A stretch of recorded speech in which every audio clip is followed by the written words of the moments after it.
I'm Mariette Bates, and I am the director of the Disability Studies program here at the CUNY School of Professional Studies. I want to welcome you to our Disability Studies lecture tonight, From Hope to Expectations, Habilitation and Cochlear Implants in India. I understand that India is experiencing quite a horrible COVID surge tonight, so I'd like to spare a thought for our fellow human beings there. It's evidently quite a difficult time.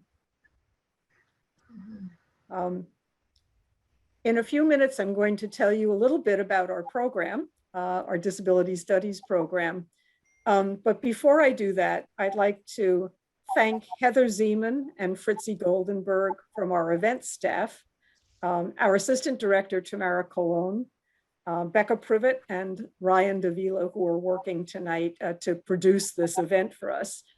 They're all so much fun to work with and so attentive to detail and so interested in helping us produce this event. So I want to thank them. So a little bit about our program. Our program is now about 17 years old. We're almost as old as the School of Professional Studies. And we are, I think, the only freestanding disability studies program in the country, meaning that we're not attached to another academic department like human development or law or education.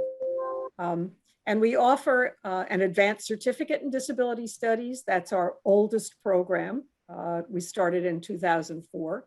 We offer a bachelor's degree in disability studies, a master's degree in disability studies, and a master's degree in disability services in higher ed, which teaches our students to assist students with disabilities to succeed in college through providing exemplary access to academic resources and accommodations. At this point, our program has been growing over the last 17 years. And I think if we're not the largest in the country, we're quite close to it. So I'm very proud of our faculty in helping to make that happen, as well as our students who are just terrific. We have students and faculty from around the world, mostly based in the US, but also some students from other countries.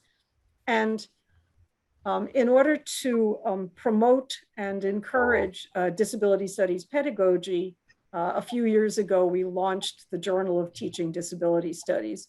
We've just published the second edition in February, and our call for papers is just about to be issued for our third edition, which we will publish in early next year.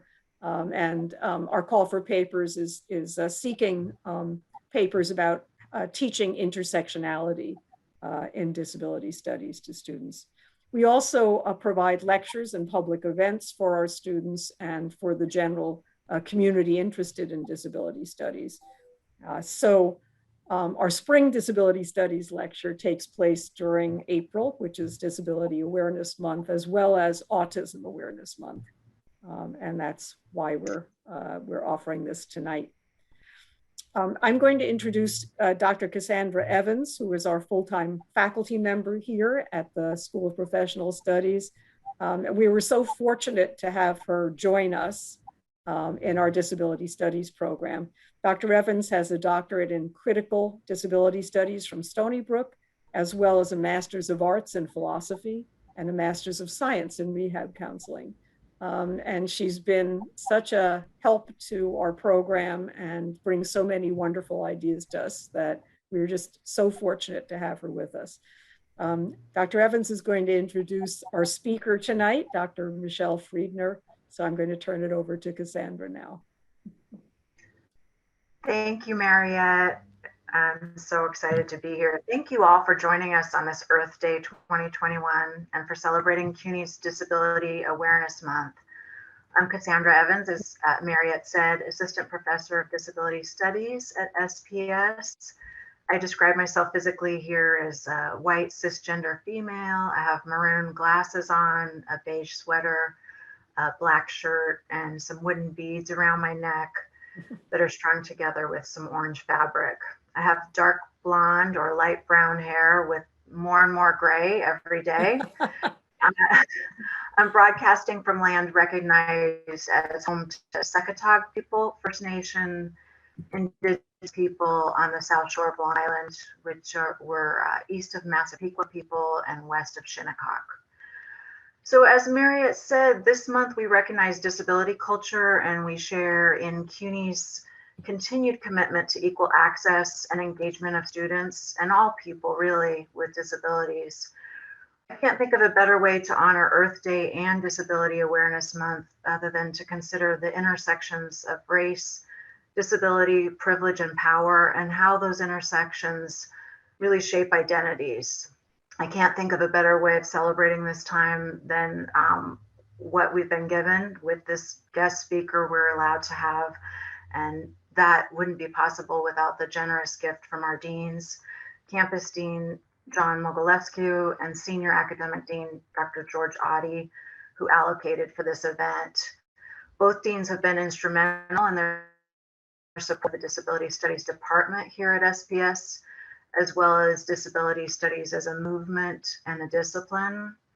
And they're really paving the way for this work to broaden and grow in CUNY as well as beyond CUNY. Because as we know, the nation, if not the world, looks to CUNY as a trendsetter, as an important barometer of what should be studied, what should be honored, and what should be supported, not only across New York, but across the nation and the world. I'm also thankful for Marriott and the department, as well as our campus events management team, Heather and Fritzy. So thank you all. So I do now have the distinct pleasure of presenting our guest speaker for the evening, Dr. Michele Friedner, who's Associate Professor from the Department of Comparative Human Development at the University of Chicago. Dr. Friedner earned her PhD at UC Berkeley, where she also earned a master's degree. She has a bachelor's degree in religious studies from Brown University. Dr. Friedner has held faculty positions at Stony Brook University as well, and she's also completed a postdoctoral fellow at MIT in Boston. Dr. Friedner is internationally recognized as a medical anthropologist specializing in disability studies. More specifically, she specializes in deafness and issues of deafness and disability, particularly in urban India. She's looked at how political and economic changes in India have created new opportunities and constraints for deaf and disabled people in their areas of employment, education, politics, religion, and basically everyday life. Her 2015 book, Valuing Deaf Worlds in Urban India, received praise for its look at how deafness and disability enable new regimes of value to emerge for deaf people. If you haven't read that book, I highly recommend it. It gives us lots to consider when thinking through Dr. Friedner's idea of deaf turns, or how people move into a social identity fostered by interacting with other sign language users, as well as how people build social networks through work and vocational trainings. And there's also really interesting examination of certain corporate uses of deaf labor in India. In addition to her books, Dr. Friedner is sole author of more than 24 articles in refereed journals, author of more than 10 chapters in edited books. She has several fellowships, and she's currently on sabbatical, working on completing the book that she's talking to us about tonight, portions of which she's going to share and tell us about as they're in development, which is very exciting. She's also, while she's on sabbatical, writing for 3 other fellowships and grants. If I had more time, I would list all the talks she's given and awards she's received, but that wouldn't leave any time for her. Aside from having the academic and professional fortune of working with Michele as my mentor during my own doctorate, I want to tell you that I was really lucky to have her tenacity and dedication to perfection, truth, the epistemology that's created by people with disabilities, and I'm lucky to have accompanied her on several anthropological food journeys through Jackson Heights, Queens, her native land, and other areas of New York, where she taught me how to find out the way of food treasures and document those only as a good anthropologist could. Aside from her writing, teaching, advising, and thinking through complex problems, Michele's dedication to finding and sharing amazing meals is unmatched. My first and only experience with Tibetan yak butter tea and Tibetan momos or dumplings was with Michele, and I'll never forget that. We were in Washington, Jackson Heights, Washington Heights, Queens, not Tibet, sadly. But now when I go to Tibet in the winter, I'll know what to order. So thanks to Michele for that.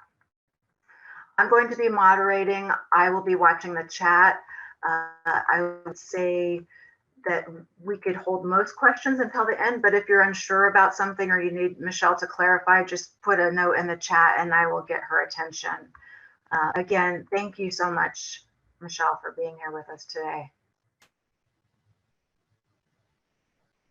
Oh, thank you so much. I'm going to get my PowerPoint up, but I want to say that it's so cool to have Cassandra introduce me as one of the first students that I worked with, and to see her at CUNY now and as an awesome teacher and mentor to others. So this is great. So thank you to Cassandra and to Mariette and to Fritzy and to Heather as well. So I'm going to get my PowerPoint on, and as well, that's not my PowerPoint. Wait, sorry. Let me figure out how to do this. I know how to do this. Share screen, yes.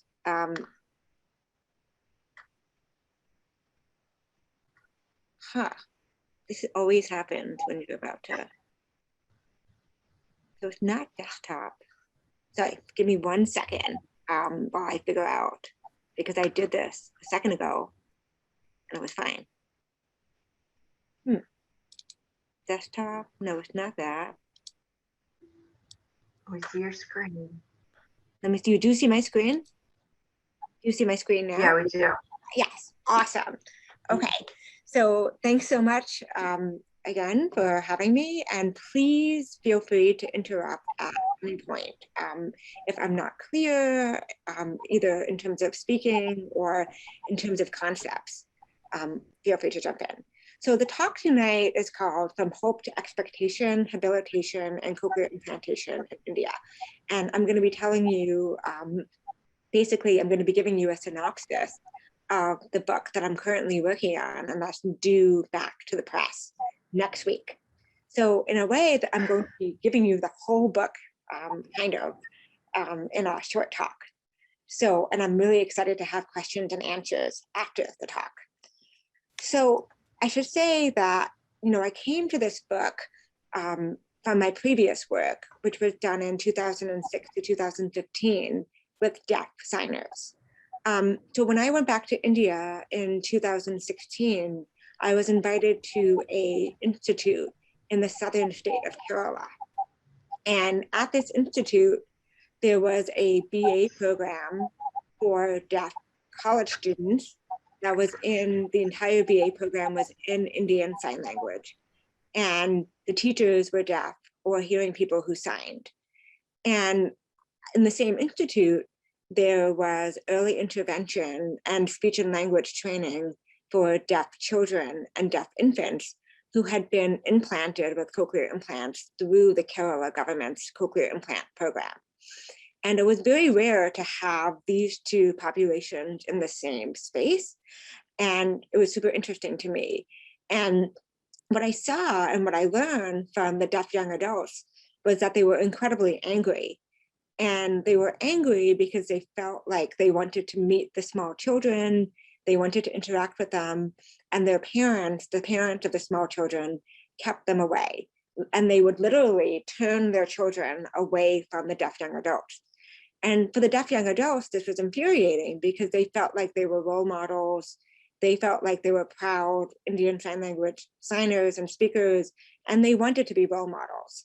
And to me, this was fundamentally a problem about what or fiction about what deaf futures would look like. Would deaf futures be about Indian Sign Language users, or would it be about, small children receiving cochlear implants, being taught to listen and speak? And it was an interesting and profound space for me for thinking about what does it mean to have these two ways of being in the world in fiction. And I also learned about, at that time during that visit and in the aftermath of the visit, I learned about the emergence of government on national levels and state levels, cochlear implant programs providing cochlear implants to children below the poverty line. And I also learned about a growing private implant market. And at the same time as we have governments giving out cochlear implants, we also have the internationalization of habilitation techniques such as auditory verbal therapy, or AVT, which is designed to promote and maintain a hearing brain in deaf children. So AVT is a methodology, and there are about 10 principles attached to the methodology. And one of the principles is requiring children to wear auditory technology as much as possible and for as many waking hours as possible. And it also involves always privileging the auditory sense. So it used to be called the unisensory approach, and it originates from the 1940s and 1950s onwards, but it has newly become catalyzed because of cochlear implants. So the original users and promoters of AVT worked with deaf children who used hearing aids. And they always said, as long as a child has a little bit of hearing, we can force them to use that hearing. We can force the auditory system to work. We can force them to become unisensory. And they need to become unisensory before they can become multisensory. And this approach, so in the 1940s and 1950s, it was propagated by a woman in the US, somebody in Canada, and somebody else in the UK, and then there were some folks in Australia, and the approach gradually developed as these women came together, and it became a program or a special interest group within the Alexander Graham Bell Association. However, and this is really interesting, they left the A.G. Bell Association because they felt like A.G. Bell was too visual, that it allowed students to lip read and to use visual cues, and it allowed deaf people in general to lip read. And so the thought was that A.G. Bell was oral, O-R-A-L, but it wasn't oral, A-U-R-A-L. And so the point is that this was very much the promotion of oralism, as in oralism. And I'm very much concerned about the sort of propagation of this notion of oralism. And to me, and I'm going to talk some more about this, the binary between manualism or sign and oralism, O-R-A-L-I-S-M, doesn't actually capture what's going on with this focus on oralism. And I'm going to get into that in a second. So this is a tweet from the Accessible India campaign. And it shows the man in the hat. His name is Sri Gehlot, and he is the Joint Secretary of the, he is the he's the Minister of the Ministry of Social Justice and Empowerment. And the tweet says, cochlear implants were given to 1,200 children, all of whom can hear now. And this is a really interesting tweet for a few reasons. One is interesting because it's focused on numbers. So this government in India, since 2014, India has had a Bharatiya Janata Party government, which is very much a right-wing government, but that's a whole other story. But so what's been interesting is that this government has been very much focused on numbers. It's been very much focused on the number of objects distributed. So here we see 1,200. And so, yes, they're giving out surgeries. And in one of my chapters of my book, I'm very interested in what does it mean to distribute surgeries. So previously, the government would distribute hearing aids or wheelchairs or walking sticks or other things. And these were devices that were made in India. But now, through its cochlear implantation program, the state government and the national government have basically entered into relationships with multinational corporations, and they've entered into these complex dependencies with these corporations, whereby they provide the implant to families, they provide 2 years of follow-up care, and then after 2 years, these families are on their own, and families are now dependent on these companies for getting accessories or spare parts or new processors in the case of processors breaking, or if processors become obsolete, they need to get an upgrade. And so we really have issues of maintenance that are developing, and families are tasked with this really difficult work of maintaining these implants, which essentially relates to maintaining a sense, because they're maintaining their child's sense of hearing, as well as maintaining relationships with their children. And families have to maintain relationships with these corporations. So cochlear implant corporations often talk about their relationships with families as a lifetime relationship or a marriage. And in my research, I talked to families who said, I want to get divorced, but I can't. My child has an internal processor in his or her head, and I'm now dependent on this company. You know, families have even said, I'm in a hostage situation with these companies. So I just wanted to point out in terms of this slide, the other thing that's interesting about this slide is that if you look closely, the minister is not putting a cochlear implant on this young woman, but the minister is putting a hearing aid. And there's been some really interesting things around the specificity of this program and what ministers actually think the program is doing, what they think these devices are. And what's been so clear is that what's important to the state, again, is numbers, you know, showing the numbers of implants distributed. And the current prime minister has been quite keen on being included in the Guinness Book of World Records as many times as possible. And so he received a Guinness Book of World Records for the largest number of wheelchairs distributed, I think, and the largest numbers of dia lamps lit by disabled people, and so on. And so I want you guys to just keep that in mind, this focus on numbers and this tension perhaps between numbers and outcomes. Next slide. So we're at this moment right now where audiologists and speech and language pathologists are making statements such as, it's not the same old deafness.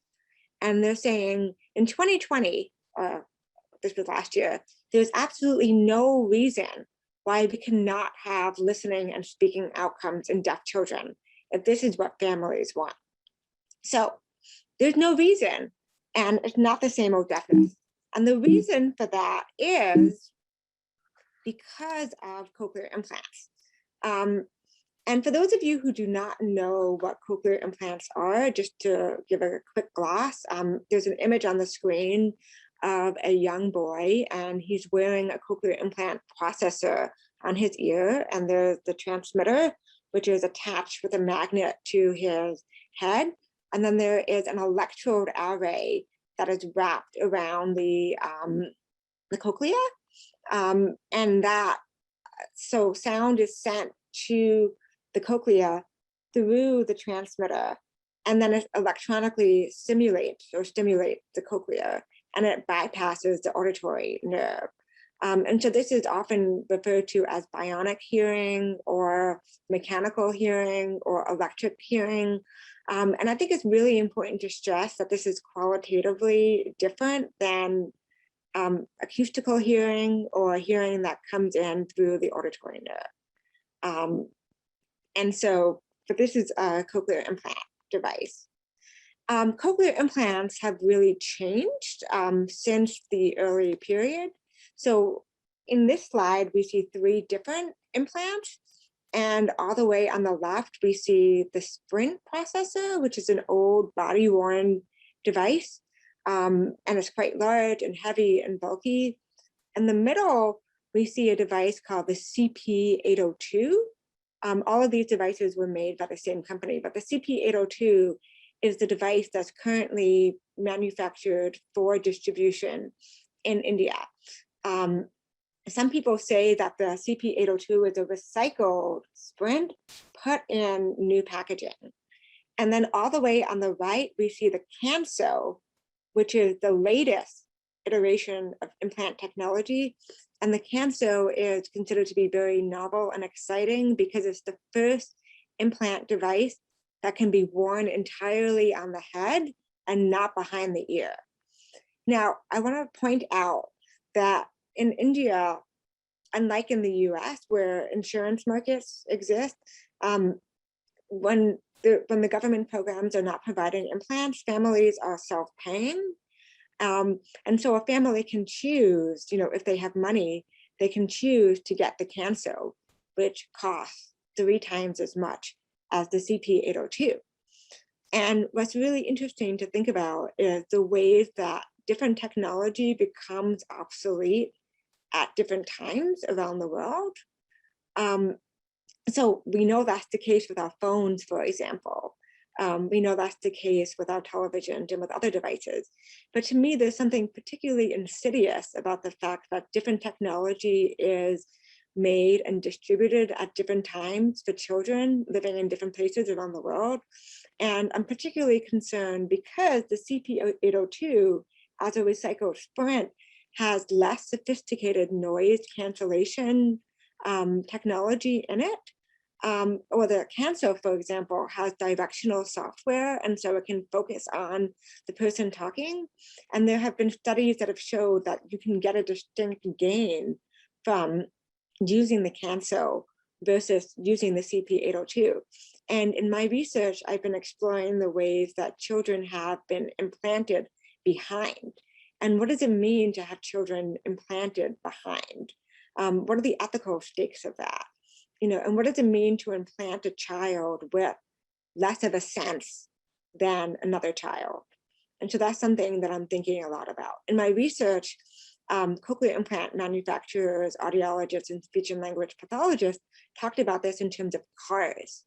So they often said, well, it's like the difference between a BMW and a Chevy, or the equivalent would be a Tata Nano, which is a very low cost car in India. Both cars will get you to the same place. And actually that's not quite true, because in fact, we know that, there's a lot of cognitive effort that deaf children and deaf adults put into listening and hearing and listening, because they are working through signals that are quite distinct and that are often considered to be sparse compared to other signals. And so the use of these car analogies I find very curious and also very problematic. So this is an image from an audiology clinic in India, and it shows a little boy wearing hearing aids, but the captioning around it says, "These are not my hearing aids. These are my brain development devices. These are my key to listening and spoken language. Please help me wear them all waking hours. Please talk to me, read to me, sing to me. I have a beautiful future." So what's interesting about this, I think, is this focus on the brain, okay? And so along with ADT and along with other discourses around becoming a listening and spoken language child, is a focus on creating a hearing brain in deaf children through ideas of neuroplasticity. And the goal that auditory verbal therapists and others have is to create a child who is mentally hearing, who has a hearing brain. And I have a slide here, which includes an ASL sign, which is the sign for mentally hearing, which is the sign for hearing signed on the forehead. And usually this sign is used in a derogatory way by ASL speakers to point to somebody who is, acting like a hearing person, or who, is not accepting their deafness. And what's really interesting is that this is actually the goal for auditory verbal therapists and for other therapists, and often for families. They want to create a child who is mentally hearing. So that's why this slide is included.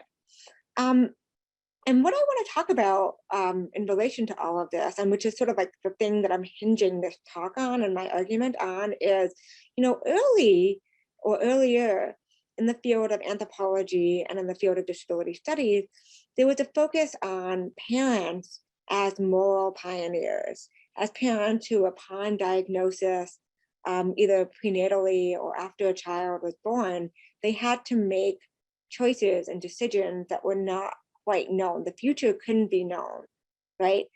Gail Landsman, who is a medical anthropologist who works with families who have children with severe intellectual and developmental disabilities, demonstrated how families must reorient to having a disabled child, and how in the process they create new narratives for themselves about their children's qualities, personalities, and potential.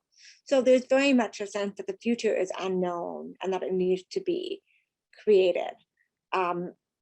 There's this story that's often told about children who are disabled children, and they tell parents, well, you wanted to go to, what was it? You wanted to go to France and see the Eiffel Tower, but actually you wound up going to Holland.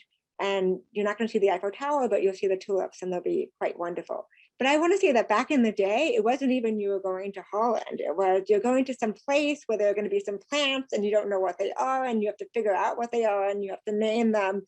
So actually, so this idea that parents have to readjust their expectations, and they need to try to find meaning in new ways and new narratives, and they need to create what Rainer Rapp and Faye Ginsburg refer to as the social fund of knowledge.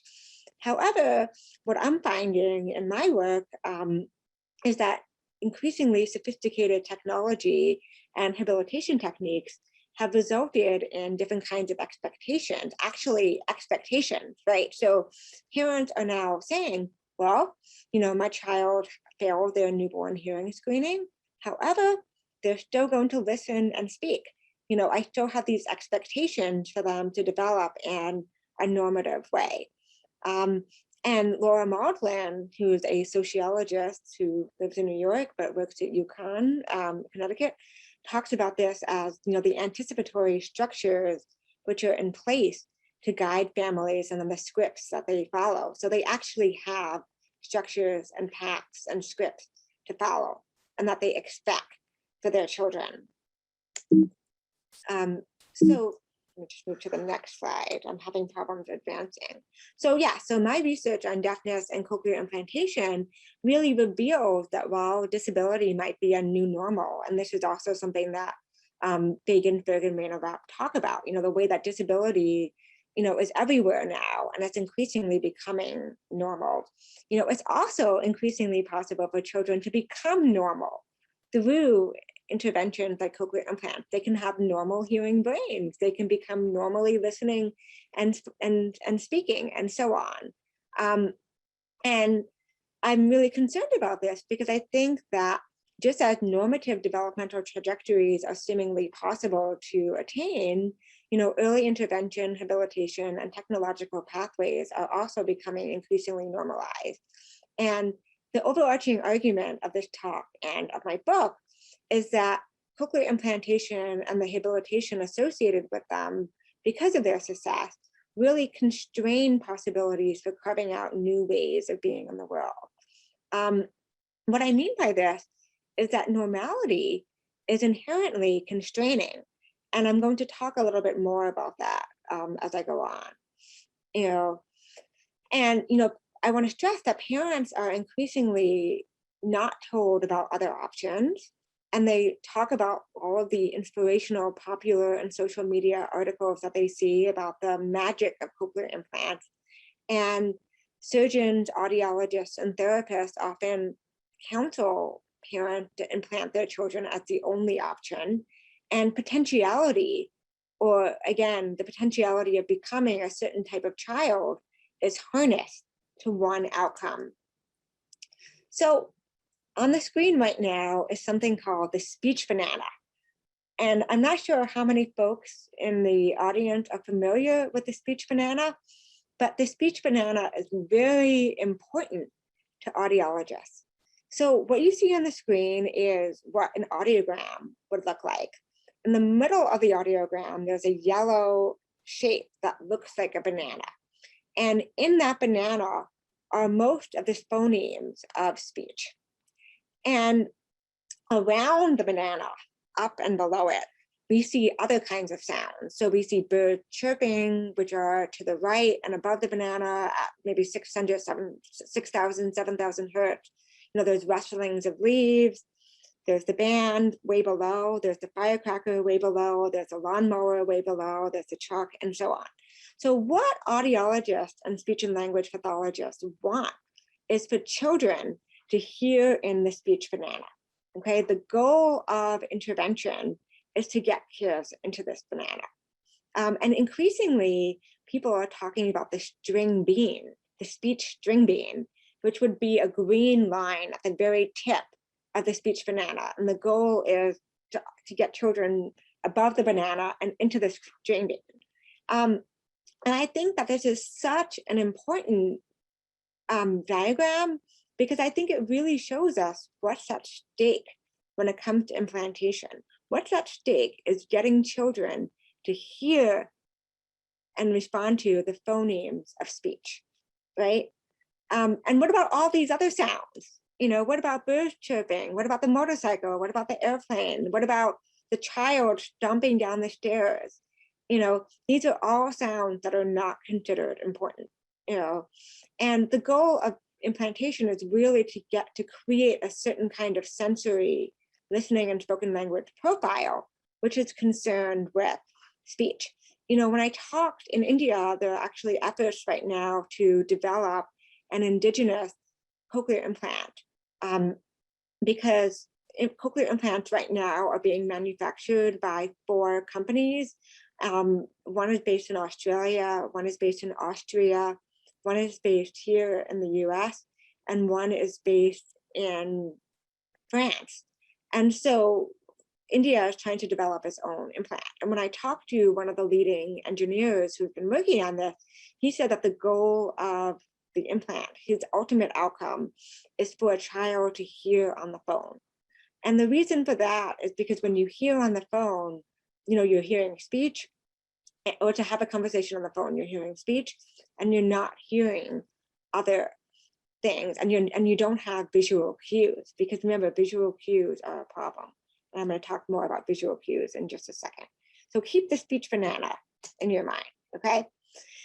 Now I want to talk a little bit about what we're seeing with habilitation. And I want to make a contrast between habilitation and rehabilitation, okay? So rehabilitation quickly, is this paradigm in which you're repairing, restoring, and returning to previous states and levels of functioning. It focuses on the reintegration and the reincorporation of the individual body into the national or the social body. The anthropologist Seth Messenger stresses that rehabilitation technologists often attend exclusively to the impaired or damaged body, and that it ignores people's social worlds or the context in which they live. So rehabilitation is about return to already existing norm, okay? In contrast, however, and I think this is really important, habilitation refers to the action of enabling or endowing with ability or fitness. It refers to capacitation or qualification. And while rehabilitation is concerned with minimizing loss and restoring functioning, habilitation is focused on potentiality and maximizing potential, on capacitating children to become what they should become. So as Maudlin writes, while rehabilitation is the process of restoring what was lost, habilitation creates ability that never was, or in the case of dealing with children, one that has yet to be developed. And as opposed to transformation, habilitation involves formation. If rehabilitation is about remaking or transforming, habilitation is about becoming and about working on a malleable, not yet body-mind. As the concept of habilitation is typically used in relation to work with and on children, questions emerge around what we mean by potentiality, capacitation, and possibilities for living different kinds of lives. And I want to point out that habilitation skirts really close to cure, as well as to the potentiality of children losing diagnoses. Habilitation can result in the impossibility of finding and claiming disability identity and community. But how do you lose something that you never have? And I just want to point this out because in the US, increasingly everything is glossed under the frame of rehab, right? And often, this is due to insurance purposes, that insurances are more likely to pay for rehab rather than have. But I do think it's really important when we talk about habilitating a child, what are we habilitating them to become? And what types of abilities, what types of things are we capacitating them as? What types of qualification are we giving them?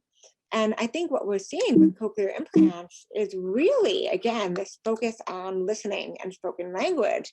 And the reason why this is so salient is because of cochlear implants, some forms of deafness are seen as malleable in ways that other impairments might not be. So just to qualify what I'm talking about here. So, I'm talking about deafness and deaf children that are available to cochlear implantation. This move from hope to expectation might not be happening with other types of disabilities and disability categories, but there is very much a sense that deaf children are malleable, specifically deaf children, young children, between the ages of 0 and 3 are malleable, because there's a sense that they can become normal, and what's at stake is really the existence of expectation for normal brain, normal hearing, or normal life that might not have existed before cochlear implants came onto the scene. And again, this is about expectations and not hope, because families are increasingly expecting that their children will become typically listening and speaking. And these expectations are reinforced by cochlear implant preparation marketing, surgeons, audiologists, and speaking language therapists. And you might notice that I'm using the word normal a lot here. And so normal really connotes both biomedical and social normativity, living life according to the grain. So we're at this moment right now where deafness is malleable, increasingly hearing loss, specifically in young children, is seen as an emergency. Families are being told that they have to act now, that they have to act as soon as possible. On the screen are 2 images of ambulances that are also office supply holders. And these ambulances were made by Cochlear, which is one of the major cochlear implant manufacturers. And it says hearing loss is an emergency on it, and it says act now. And these ambulances were given out to audiologists and speech and language pathologists in India, who then talked to families about how important it is to implant their children and to do so as early as possible, and to do so during the critical period when their children are most likely to obtain listening and spoken language outcomes. And what's also interesting is, so we have this focus on hearing loss. It's an emergency. You need to act now and as quickly as possible. And you need to act by intervening, but you also need to act by, habilitation. So it's not just the therapy. And what we see increasingly in India and elsewhere is that there is some tension. So we see surgeons saying, I'm God, I'm doing cochlear implant surgery. And what I've been noticing in India and also elsewhere in the world is that you have these ENT surgeons and they become cochlear implant surgeons. And all of a sudden, doing a cochlear implant is very qualitatively different than doing, a sinus operation or doing a tonsil removal, right? And there's very much a sense of, I'm saving this child, I'm bringing this child into the hearing world. And these surgeons are also now part of these international surgical communities. They're being sponsored by these cochlear implant companies to go for different programs. They receive financial benefits for doing surgery and so on. But, therapists say, it's not the surgery or the cochlear implant itself that's important, but it's the habilitation that comes before and after the surgery. You know, and surgery, they'll say that surgery is just 10% of the work, while therapy is 70% or 80% or 90%.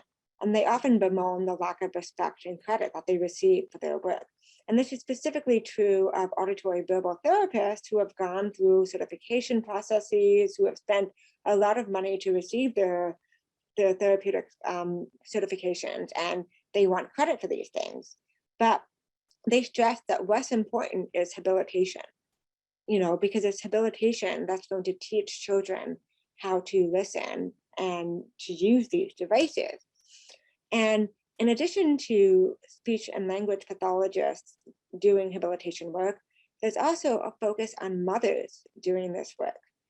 So what I learned a lot during my research is that increasingly mothers are required to become speech and language therapists as well. Or in the words of a teacher, not a teacher, but in the words of a school administrator that I interviewed, she said, mothers need to become like cricket commentators. They need to talk about everything that they see. They need to keep up a running dialogue about everything that's happening. So if they take the child to the market, you know, they need to say, we're going to the market. A market is a place where there are lots of vendors. Vendors are people who sell things. We are going to be looking for vendors who sell vegetables. Vegetables grow on the ground. They are not fruit. You know, you get the sense of what I'm doing here. I'm talking, you know, and I'm expanding upon language. And this is what, you know, mothers are being taught to do. And increasingly, they're taught to do this all day long, you know, and they're told, well, you can even do this when you're doing your housework, because all you need to do is talk about your housework. You know, you can do your housework and talk about it as well. And increasingly, they're denigrated for what therapists call their EQ, or their emotional quotient, and they're told that they need to focus on IQ, that they need to move from hugs to words. You know, so there's this constant trope of the Indian mother as the mother who's too emotional, who's too cuddly, who's too huggy, who gives her child food, you know, who carries her instead of putting her in the pram. And so mothers are being taught that this is not how they should relate to their children.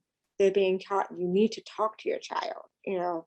So they're also supposed to be malleable and trainable. And mothers are often chastised for not being malleable enough.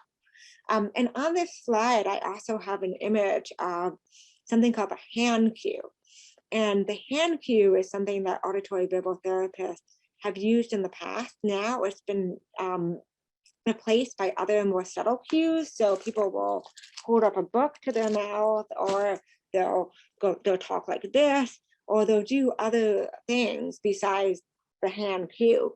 But you know, the hand cue is really representative of the ways that mothers are supposed to relate to children. So again, no visual cues, although you can see eyes here. And you're supposed to focus at all times on developing your child's auditory system, on listening and spoken language. And so part of my research looks at the ways that mothers' relationships with their children are reconfigured. And not only that, but you know, mothers are often working with children who are multiple years of age at once. Okay, so if you look at this, this is a page from a child's case note. And in the case note, you can see, you know, there's the date of implantation, which was 2017. The child is 7.10 years of age. And if you look at the integrated scale of development, in different categories, the child is different ages. So the child is between 10 and 12 months in listening, between 13 and 15 months in receptive language, and so on. And so mothers are being asked to relate to, oh, sorry, I was looking at the interpreter to make sure. Yeah, so mothers are being asked to relate to children in different ways. So on one hand, they have their child's biological age, right? On another hand, they have their child's hearing age, which is the age at which they were given a hearing device. Then there's an implantation age, as we can see. The implantation age is 5.5 years. And then there are all of these different developmental ages. And so mothers are being required to relate to and attend to and orient to multiple ages of development. And that's a lot of work for mothers, you know, and there's a lot of burden and a lot of responsibility placed on mothers in terms of habilitating their children. Michelle, Yes. we have about 10, 12-ish minutes. So I want to give time for people to ask questions. Oh, I have one more slide. Yeah, okay. I mean, we can go a little beyond. I just wanted to give you that. Thank you. Yeah. Okay. So I think the ultimate question is, you know, well, what does it mean then, you know, for this child, for these people to have normal brains, normal hearing, normal ways of listening and speaking, you know, and who are these normal children and what happens once they become normal, and how do we deal with maintenance, which is something I talked about real earlier. And I just wanted to end with this picture. So this is a cartoon done by a deaf artist named Sean Richardson, and it shows two grasshoppers talking to each other. The one grasshopper does not have a cochlear implant, and he has two antennae that are up and that are, you know, engaging with the world. And the other grasshopper presumably has a cochlear implant, and it's right here, right? Only one antenna is up. And so I find this really interesting because it brings up this question of, you know, what's at stake when we focus on listening and spoken language? What types of things are being missed? You know, what other sensory possibilities are out there? What other relational possibilities are out there? And what other modal possibilities? And so this is why I'm concerned about the ways that cochlear implants are contracting or narrowing the world. And why I'm concerned about this move from hope to expectation. So I will stop there, and I'm sorry that I went over time. And I will turn off my screen share for now.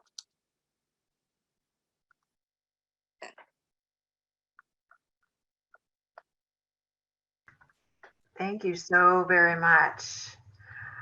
I have a couple of comments that are in the chat. I think I'll read to you, and if people want to put in more specific questions, feel free. First of all, I'm going to go up to an earlier comment.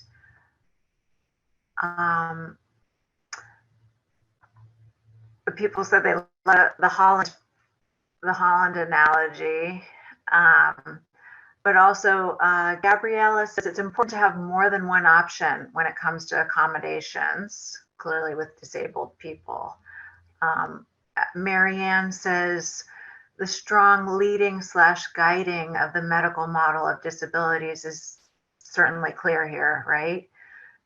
And Cassie says people forget that when adults and children take their implants off, they're still deaf. It doesn't fix things. Pam says the sense of emergency is very similar to what parents of autistic children hear, that there's an intervention window, and if they miss it, it's their fault as a negligent parent. They've ruined their children. This habilitation, it's similar to how mothers are taught and pressured to do ABA constantly with their autistic children. So I don't know if you have any comments in response to any of those, Michelle. Well, I think this thing about fix, I really liked how Cassie wrote, you know, it doesn't fix things, and she put fix in quotes. And so in my book, I actually think a lot about the concept of fix, because we can talk about how people are fixed in place by cochlear implants, right? And a fix is not a cure, right? A fix is something much more ambivalent than a cure. And it implies a certain kind of fixity. And so I actually like to think of cochlear implant as a fix, because it fixes people in place, it fixes people in relation, it fixes, and I'd like to think more about what it means to call something a fix, because a fix has less of a triumphant undertone than a cure or an accommodation or another kind of word. Right. Or Pam says, or a hack. A hack, yes. Yeah. And a hack is often valorized. Usually when we think about hacks, we think about them as being dollarized. And we also need to think about which kinds of things can be hacked and which can't. A cochlear implant, by the way, cannot be hacked. You know, they're literally black boxes and they need to be hooked up to proprietary software in order to map them or program them. Flimsy coils, which could cost 50 cents, actually cost $200 because of intellectual patenting. Sure. Thank you. I was also having a thought and question for me here as you were talking about from hope to expectations and the implant corporations and the marketing companies, right? And the doctors that work for both, really. I'm thinking about that and what recommendations you or other disability scholars have for them, whether it's India or other places. Like what can we do if there's a way to bring attention to this expectation that these people are creating, or these, I would say, agencies or, you know, kind of groups are creating? Yeah, I think we need to have more options and more paths, you know, and I think that the narrative around cochlear implants needs to be made a lot more ambivalent, because I think there is a place for ambivalence, and you even see that on cochlear implant chat groups on the internet. You know, people will say this device is great, but, you know, I have to do so many things now to get replacements, to get repairs. I'm now entangled with these multinational corporations. You know, Right. my brain is taxed to the degree that I can't focus past, you know, 7 o'clock at night anymore. And so I think we need to think about loss too. So ambivalence and loss in relation to these devices. And, you know, what's interesting is in India, the government is funding an Indian Sign Language Research and Training Center, but they've invested a lot fewer resources into that, which is a huge problem. So they've invested so many resources into cochlear implants. But the cochlear implant program, by the way, is only for children up to the age of 5 or 6. And all other people and older children, they can go for sign language, right? So there's a sense of sign language as the last option, as the thing that you do when nothing else works, which is really unfortunate. Thank you. Cassie also asks, how has the signing deaf community in India responded to the push for implants? It's still an issue in America, especially in the medical and educational communities. Yeah, I think that's a really good question. And so far, the Indian deaf communities, the National Association for the Deaf in India, has not done very much around cochlear implants. They've been so focused on sign language recognition and trying to get Indian sign language recognized and used and researched that they have not focused so much on implants, which is a huge problem. And I'd like to see more focus on implants but what's also interesting actually is, so Cassie, so you know that it's still an issue in America, right? However, what's really interesting is that the NAD in America no longer has a position on cochlear implants. So they had one that was back in the 1990s, then there was one that was revised in 2000, then they took that one down. You know, I recently, when I was writing up my book, I wrote to the president of the US NAD and I was like, so what's the position now? He said, we don't have a position. You know, the World Federation for the Deaf doesn't have a position on cochlear implant, you know, and to me, this is super interesting. You know, what does it mean that these organizations do not have a position? And I think a lot of it has to do with the fact that they are increasingly normalized, that the terrain has shifted. Now, increasingly, people are focusing on language, language deprivation and language starvation, as opposed to focusing on technology. So that's been really interesting to see. I mean, in a way, it's almost accepted that children will get these devices. But they are for sure problematic, especially when we think about the political economic aspects and the financial aspects. Like, to me, it's shocking that the World Federation of the Deaf does not have a strong position about the fact that in India and Pakistan and Bangladesh, that, you know, an implant that is 3 generations old is being distributed to small children. To me, this is shocking, you know. Yeah. Or I talk to families in Pakistan and they tell me that they can't get assessed parts, you know, that they have to write to other families in other countries and ask them for parts, for help getting parts, because even the implants that were done, they can't get the spare parts that they need. And so it's a huge political, economic, and geopolitical issue. Like, it used to be, for example, with Pakistan, like families from Pakistan would go to India for implants. And but now with the current government, they can't. Pakistanis are not allowed to go to India. Really? Oh, Yeah, wow. and so that's been really interesting. So it's interesting to see how implants fit into all of these geopolitical questions. Or during the pandemic, you know, it was really interesting to see what was happening during the pandemic, because, you know, parents are told you must implant your children. Deafness is an emergency. Act now. You know, and then during the pandemic, all elective surgeries were shut down, right? And these parents were given no other things to do with and to do for their children. Right. Mariette says one loss is the loss of belonging to the deaf community as well.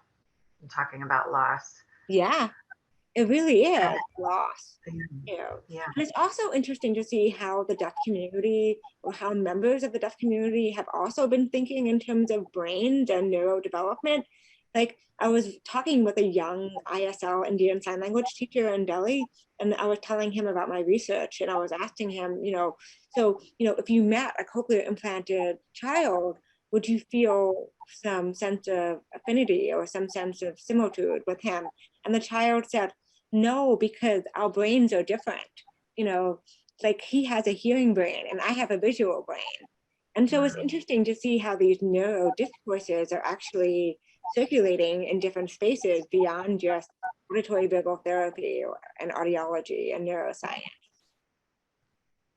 Yeah, absolutely. I think we have time for one more comment question. This is from Riley. Thank you so much for the presentation. So fascinating to hear a multicultural perspective. You touched on the frustration deaf adults had about children getting CLS without being able to sort of learn about deaf culture. Have you noticed an intersectionality at all in India of people who wear CLS but are also fully immersed in deaf culture, similar to how many deaf Americans function? Oh, he says you're kind of answering some of that earlier. And I do think it is interesting how, you know, they are being kept apart. But again, the cochlear implant programs in India are so new, and there's so little longitudinal research in India on what happened, you know, 2 years, 3 years, 4 years after implantation. And this is what I think we need now. We need a sense of what's happening long term. And one thing that I've been doing recently is, so the government, because of their focus on numbers, they have a large database of everyone who is on the waiting list for cochlear implants and everybody who has gotten one. And the database has contact information. And so I've received permission from my IRB at UChicago to contact the families, and I've been doing that.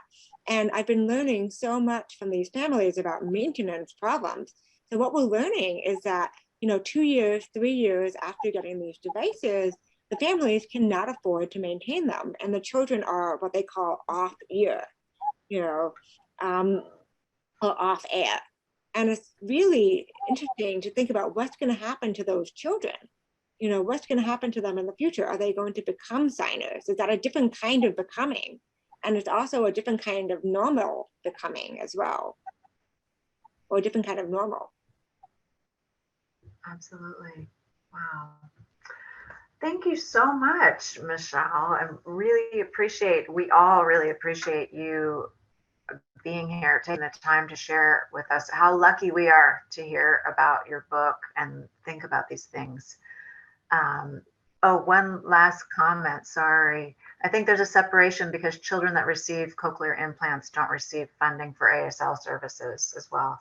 Here, yeah. Holly said. Also, the other thing about the US context super interesting is that children who get cochlear implants, who may have been receiving Social Security disability income before, after 1 year, they're not receiving that income anymore because now they're normal, And so again, like we see this all like this kind of discourse around normality or around, you're no longer deaf, you become something new, you become normal, sort of circulating in all these spaces, including in the US. Thank you again. So thank you. So grateful. And we're looking for that book to come out next couple weeks. So the book is going to come out in spring 22. I have to send it back to my publisher next week, but I'm happy to answer any questions or if people want to be in touch over email, that would be awesome. Thank you so much for coming. Yes, thank you all. Thank you all for being here. Have a great weekend. I'll talk to you soon.